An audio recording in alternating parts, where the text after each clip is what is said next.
안녕하세요. 날마다 기막힌 정오의 박지원 목사입니다. 벌써 한 주가 지나서 금요일입니다. 오늘 하루도 힘내시고 주님의 은혜와 평강이 여러분들과 함께 하시기를 주 예수 그리스도의 이름으로 기도합니다. 미국의 자동차 왕이었던 헨리 포드는 80세의 생일잔치에서 그는 다음과 같이 이렇게 말했다고 합니다. 내가 살아오는 동안 나의 허황된 계획을 꾸민 적도 있었고 또 실현 불가능한 꿈을 가진 적도 있었습니다. 그러나 아내는 한 번도 불평하지도 않고 의심하지도 않았을 뿐만 아니라 언제나 나를 믿어주었습니다. 그래서 나의 삶 가운데 가장 큰 공로자는 바로 나의 아내입니다. 이렇게 말했다는 것이죠. 여러분, 이렇게 어떤 상황 가운데서도 나를 믿어줄 수 있는 그 한 사람만 있다고 한다면 참으로 인생이요 든든할 것입니다. 우리를 언제나 믿어주시고 함께 하시는 분이 계시죠? 예, 맞습니다. 그분은 바로 예수 그리스도입니다. 주님과 함께 동행하는 삶을 살 때 우리의 삶은 든든하고 평안한 삶이 될 줄을 믿습니다. 그런 주님과 함께 오늘도 믿음으로 승리하시는 우리 날마다 기막힌 정오 식구들 되시기를 주 예수 그리스도 이름으로 기도합니다. 2022년 3월 4일 날마다 기막힌 정오 시작합니다.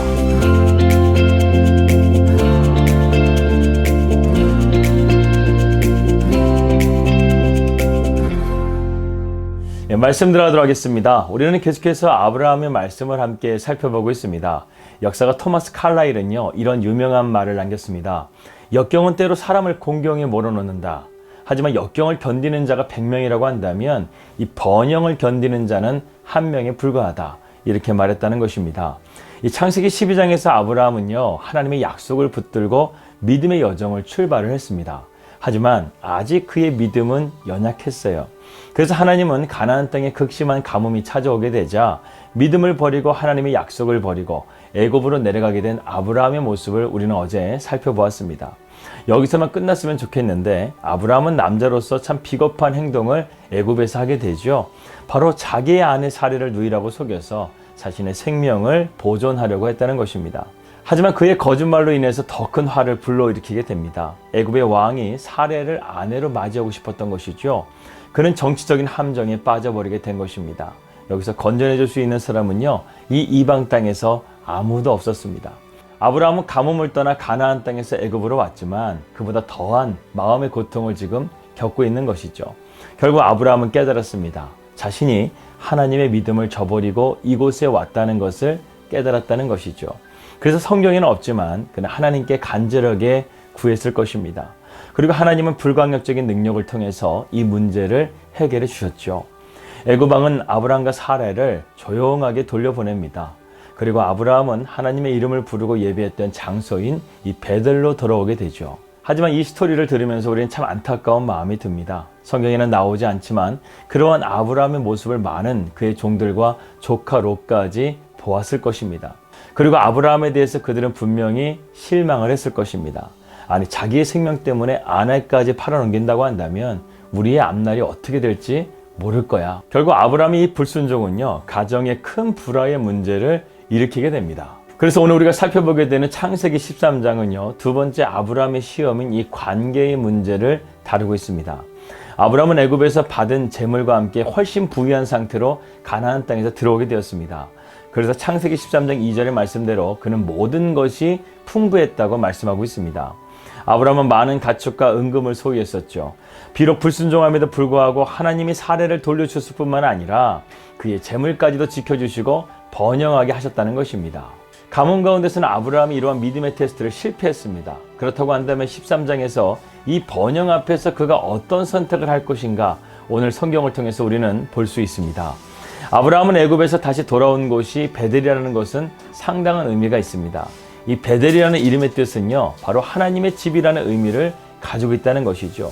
즉 아브라함은 집으로 다시 돌아온 것입니다. 아브라함이 도착하자마자 제단을 쌓고 하나님께 예배를 드렸습니다. 아브라함은 너무나 기뻤을 거예요. 완전히 믿음을 잃은 상태로 돌아왔지만 하나님의 은혜로 다시 시작할 준비가 되었다는 것입니다. 이때까지 아브라함과 조카 롯에 대한 이러한 관계에 대한 문제는 성경에서 전혀 언급하고 있지가 않습니다. 그런데 5절부터요 그 문제가 시작되기 시작합니다. 5절부터 7절입니다. 아브라함 일행 롯도 양과 소의 장막이 있으므로 그 땅에 그들의 동거하기에 넉넉하지 못하였으니 이는 그들의 소유가 많아서 동거할 수 없었음이라. 그러므로 아브라함의 가축의 목자와 롯의 가축의 목자가 서로 다투고 또 가나안 사람과 브리스 사람도 그 땅에 거주하였는지라. 한마디로 아브라함과 롯의 관계가 좋지 않게 되었다는 것을 성경은 지금 말씀하고 있다는 것이죠. 여기서 우리가 12장으로 돌아가서 생각해 볼 문제가 있습니다. 하나님은 분명 아브라함에게 나타나셔서 모든 가족을 버리고 떠나라고 말씀하셨죠. 아브라함은 아버지를 일찍 여의고 자기를 의지하며 살았던 이 조카 롯을 버릴 수가 없어서 그는 데리고 오게 됩니다. 이 또한 엄밀히 말한다고 한다면 아브라함이 불순종한 것이나 마찬가지죠. 그래서 아브라함은 그에 상관한 대가를 지금 치르게 된 것입니다. 사실 처음에 아브라함은 이 롯뿐만 아니라 자기 아버지 데라까지도 데리고 나왔습니다. 그러다가 연로한 아버지 때문에 그는 하란에서 꼼짝 못하게 되었었죠. 하지만 하란에서 그의 아버지가 죽어서 다시금 가나안 땅으로 들어오게 된 것이었습니다.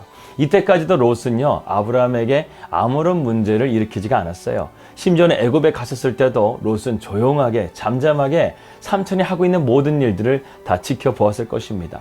그는 아브라함이 하나님의 복을 받고 그의 재산이 늘어나게 되면서 그도 이러한 혜택을 받으면서 자기의 재산도 늘려가게 되었다는 것이죠. 그래서 우리가 5절의 말씀 보게 되면 아브라함의 재산과 롯의 재산을 따로따로 분류하는 것을 보게 됩니다. 이것은 참 중요한 의미라는 것이죠. 이것을 통해서 문제가 발생되게 되는 것을 성경은 암시하고 있다는 것입니다. 드디어 문제가 터지기 시작했습니다. 사실 아브라함이 가나안으로 돌아왔지만 그 땅의 가뭄이 해결된 것은 아니었습니다. 그렇기 때문에 애굽에서 부유하게 돌아왔지만 이 가뭄 땅에서 여러 가지 문제가 생길 수밖에 없었다는 것이죠. 그래서 아브라함은 롯뿐만 아니라 그 땅에 있는 여러 족속들과도 여러 가지 갈등 가운데서 참 힘겹게 하루하루를 살아갔습니다. 그런 가운데서 아브라함의 종들과 롯의 종들까지 다툼이 일어나는 것을 보게 되고 아브라함은 조카 롯을 자기의 장막으로 조용하게 부릅니다. 그리고 그에게 자기를 떠나야 될 것을 설명해 줍니다. 8절과 9절입니다. 아브라함이 롯에게 이르되 우리는 한 친족이라 나나 너나 내 목자나 내 목자나 서로 다투게 하지 말자. 내 앞에 온 땅에 있지 아니하냐. 나를 떠나가라. 내가 좌하면 나는 우하고 내가 우하면 나는 좌하리라. 아브라함은 야곱의 외삼촌 라반과는 다르게 욕심을 버리고요. 정말 조카 롯을 사랑하는 마음으로 그에게 먼저 선택권을 주었다는 것입니다. 그리고 그가 이제 성인이기에 자신의 운명을 개척할 수 있도록 기회를 주었다는 것입니다. 이것은 아브라함의 이타적인 사랑과 배려였다는 것이죠. 또한 우리는 애굽의 사건을 통해서 아브라함이 한층 더 믿음의 급성장을 하고 있음을 우리는 볼 수가 있습니다. 우리는 어떻게든 남의 것을 차지하고 쟁취하려고 하는데 아브라함은 그렇게 하지 않았다는 것이죠. 그는 오히려 사랑을 나누고 베풀 줄 아는 사람으로서 바뀌게 된 것입니다. 전에는 아내를 속여서 팔 정도로 재물에 눈이 어두웠던 이 아브라함이었지만 지금은 그러한 재물을 붙들기보다 하나님을 붙드는 인생이 되었다는 것이죠. 한번 생각해 보십시오. 만약에 아브라함이 롯에게 선수를 내주었다고 한다면 아브라함은 자신의 미래를 자기가 결정하는 것을 포기했다는 것과 같은 의미라는 것입니다. 아브라함은 나이가 거의 80이나 되었고 롯은 그보다 훨씬 젊은 나이였음에도 불구하고 안정적인 선택을 누구보다 원했을 사람이 누구였겠습니까? 예, 맞습니다. 바로 아브라함이었어요. 그런데 아브라함이 그러한 선수를 내주었다는 것은 자신의 인생의 선택권을 하나님께 맡겼다는 것을 우리는 볼 수 있다는 것이죠. 이것이 창세기 13장에서 아브라함이 우리에게 보여주고 있는 믿음이라는 것입니다. 그는 애굽에서 베델, 즉 하나님의 집으로 돌아왔죠. 애굽에서 베델까지는 적어도 약 800km나 되는 엄청난 거리였습니다. 적어도 몇 달에 거쳐서 그는 다시 베델로 돌아왔을 거예요. 돌아오면서 그는 많은 생각들을 했을 것입니다. 그리고 하나님을 간절하게 붙들었을 거예요. 이제 정말 믿음의 길을 가기 위해서는 하나님만을 바라봐야 되겠다. 하나님만을 붙들어야 되겠다. 이러한 결심과 결단을 가지고 아브라함은 베델로 돌아왔을 것입니다. 그러한 믿음의 결단을 보여주는 것이 바로 오늘 사건이라는 것이죠. 놀랍게도요, 아브라함은 이 문제 앞에서 너무나 침착하게 행동하고 있는 것을 보여줍니다. 어떻게 이런 문제 앞에서 화도 내지 않고 흥분하지도 않고 침착하게 반응할 수 있었을까요? 지금 이 문제가 가벼운 문제입니까? 자기의 생존에 달린 문제 앞에서 그는 침착하게 롯에게 결정권을 넘겼다는 것이죠. 그는 하나님만을 의지하기로 결단했기 때문에 이러한 모습이 가능했다는 것입니다.